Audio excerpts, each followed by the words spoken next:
So, good day everyone. My name is Rika P. Lanton from BE Ed 2 evening session.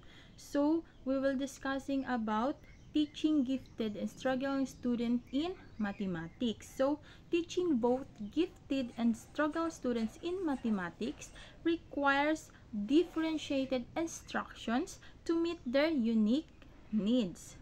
So, dito tayo sa gifted students in mathematics. So, the first one is enrichment activities. So, sa enrichment activities is offer complex open-ended problem and use real-world application like math modeling or coding. So, second one is independent projects. So, sa independent projects is encourage math research, investigation, or designing math games. So, let them explore math-related topics or personal interests. So, the third one is peer teaching. So, peer teaching naman is assign them to lead small groups or tutor papers.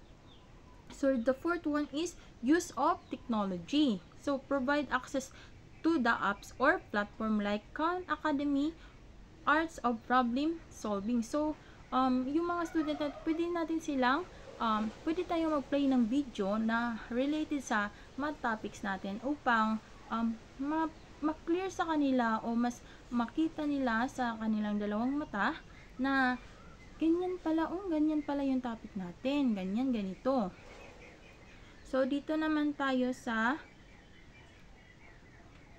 struggling students in mathematics. So, first one is scaffold learning. So, what is scaffold learning? So, scaffold learning is break down lesson into smaller steps and build on prior knowledge. Yung mga importante lang yung mga i-lesson mo para mas madaling makatch up sa learners natin. So, second one is use of manipulatives and visuals. So, tools like counters, diagrams, and model make concept creator.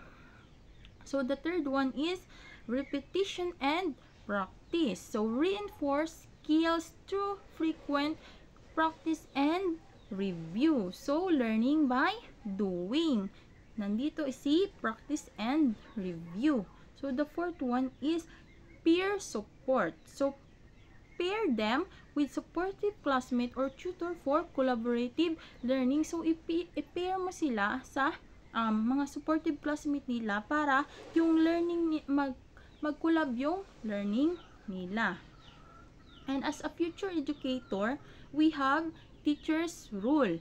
So, first one is be observant and responsive to each student's needs. Dapat maging responsive tayo sa mga needs ng mga students natin. So, the second one is foster a supportive and inclusive classroom environment. So, dapat we have a clean and inclusive classroom environment. So, the third one is encourage both growth mindset and mathematical curiosity. So, thank you very much. That's all.